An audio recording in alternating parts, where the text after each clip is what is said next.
नमस्कार। चलिए आज एक बहुत ही दिलचस्प और ज़रूरी विषय पर गहराई से चर्चा करते हैं। खास तौर पर अगर लक्ष्य CTET या MPTET जैसी पेडागॉजी परीक्षाओं को क्रैक करना है, तो मूलभूत भाषा कौशलों यानी लैंग्वेज स्किल्स में महारत हासिल करना बिल्कुल अनिवार्य है। DLED और BEd की स्टूडेंट्स के लिए तो ये पूरा फ्रेमवर्क समझना मानो एक गेम चेंजर साबित हो सकता है। तो आइए शुरू करते हैं। आज की इस चर्चा का मैप बहुत ही क्लियर है।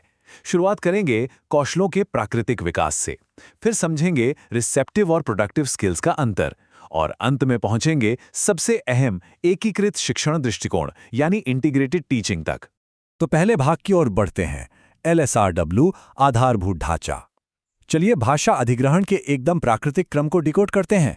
देखिए, कोई भी इंसान ना एक बिल्कुल तय और प्राकृतिक क्रम में भाषा सीखता है, और वो क्रम है लिसनिंग, स्पीकिंग, रीडिंग और राइटिंग, यानी शॉर्ट में LSRW।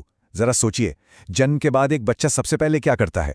वो सिर्फ आसपास की आवाजों को सुनता है, लिसनिंग, फिर धीरे धीरे टूटे फूटे शब्दों में बोलना शुरू होता है। उसके बाद कहीं जाकर पढ़ना आता है, और सबसे आखिर में जब फाइन मोटर स्किल्स डेवलप होते हैं तब लिखना शुरू होता है। ये पूरी तरह से एक स्वाभाविक बायोलॉजिकल प्रोसेस है ना कमाल की बात? अब आते हैं दूसरे भाग पर, रिसेप्टिव बनाम प्रोडक्टिव कौशल।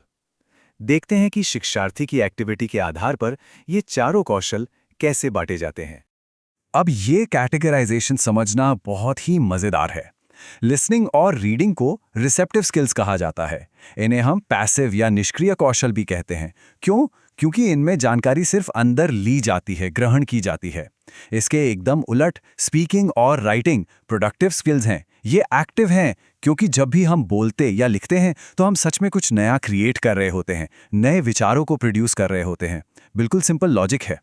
एक और बहुत ही दिलचस्प तरीका है इन्हें बांटने का, और वो है माध्यम। ओरल स्किल्स में आती हैं लिसनिंग और स्पीकिंग, जो पूरी तरह से साउंड यानी ध्वनि के इर्द गिर्द घूमती हैं। वहीं दूसरी तरफ है रिटन स्किल्स, जिसमें रीडिंग और राइटिंग शामिल हैं। ये टेक्स्ट या ग्राफिक चैनल पर निर्भर करती हैं, मतलब यहाँ कानों और मुंह की जगह आंखों और हाथों का इस्तेमाल ज्यादा हो रहा है। चलिए तीसरे भाग पर चलते हैं, सुनने और बोलने में महारत। अब वक्त है इन मौखिक आधारों के असल मैकेनिज्म को समझने का।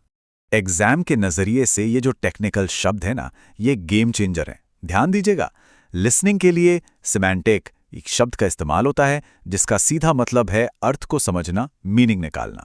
वहीं स्पीकिंग के लिए फोनेटिक वर्ड यूज होता है, जो पूरी तरह से आवाज या ध्वनि बनाने पर फोकस करता है।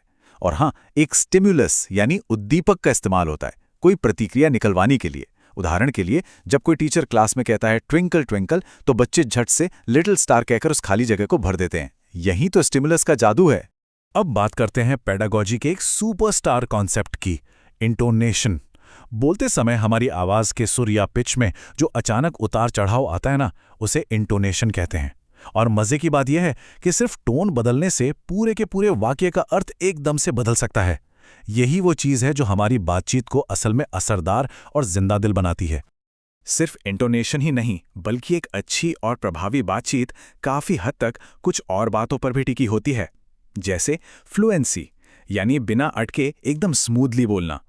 फिर आता है स्ट्रेस यानी जरूरी शब्दों पर थोड़ा सा जोर देना।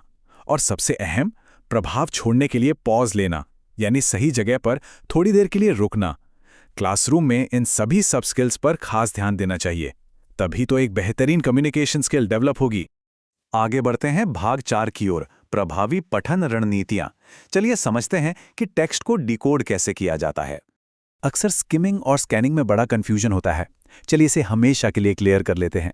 स्किमिंग का मतलब है किसी टेक्स्ट का सिर्फ ऊपर ऊपर से सार या जिस निकालना, जैसे हम सुबह सुबह जल्दी में अखबार की हेडलाइंस पढ़ते हैं ना, बस वही। जबकि स्कैनिंग का मतलब है किसी खास जानकारी को खोजना, जैसे रेलवे स्टेशन पर टाइम टेबल में अपनी ट्रेन का नंबर ढूंढना या किसी लिस्ट में अपना रोल नंबर खोजना, एकदम सटीक और फोकस्ड। इसी तरह हम किस गहराई से पढ़ते हैं, ये पूरी तरह से हमारे गोल पर डिपेंड करता है। एक होती है इंटेंसिव रीडिंग, जहां हम हर एक शब्द को गहराई से समझते हैं, बिल्कुल वैसे ही जैसे एग्जाम पास करने के लिए कोर्स की किताब पढ़ी जाती है। इसके एकदम उलट है एक्सटेंसिव रीडिंग। इसका मतलब है सिर्फ मजे के लिए आराम से बहुत कुछ पढ़ना, जैसे कि छुट्टियों में अपनी कोई मनपसंद कहानी या नॉवल पढ़ना। दोनों के अपने अपने जबरदस्त फायदे हैं। अब पहुंचते हैं भाग 5 पर द राइटिंग प्रोसेस अप्रोच। ये हमारा आखिरी और सबसे कॉम्प्लेक्स प्रोडक्टिव कौशल है। देखिए, बच्चों से सीधे एक पूरा निबंध लिखवा लेना सही तरीका नहीं है। इसकी बजाय पेडागॉजी में प्रोसेस अप्रोच का इस्तेमाल होता है, जो बच्चों को स्टेप बाय स्टेप गाइड करता है। सबसे पहले विचारों को इकट्ठा करना यानी ब्रेनस्टॉर्मिंग, फिर उन्हें सही क्रम में लगाना, एक कच्चा ड्राफ्ट तैयार करना, गलतियां सुधारने के लिए एडिटिंग करना और तब जाकर उसे फाइनल रूप देना। इस तरीके से राइटिंग जैसा मुश्किल काम भी बच्चों के लिए एक मजेदार सफर बन जाता है। और हाँ, एक बात और जो कभी नहीं भूलनी चाहिए, पैराग्राफ या वाक्य लिखने से बहुत पहले छोटे बच्चे जो कागज पर आड़ी तिरछी रेखाएं खींचते हैं ना, जिसे हम स्क्रिबलिंग कहते हैं, वो कोई फालतू काम नहीं है। दरअसल वो उनके लेखन विकास और फाइन मोटर स्किल्स का सबसे पहला और अहम पड़ाव है। सच कहें तो यही उनके लिखने की पहली सीढ़ी है। तो अब हम आ गए हैं अपने आखिरी भाग पर, एकीकृत शिक्षण और निष्कर्ष। इसे पेडागॉजी का गोल्डन रूल भी मान सकते हैं। मॉडर्न पेडागॉजी का सबसे बड़ा और सबसे मूल मंत्र यही है कि भाषा कौशल आपस में जुड़े हुए हैं और इन्हें एक साथ पढ़ाया जाना चाहिए, अलग थलग बिल्कुल नहीं।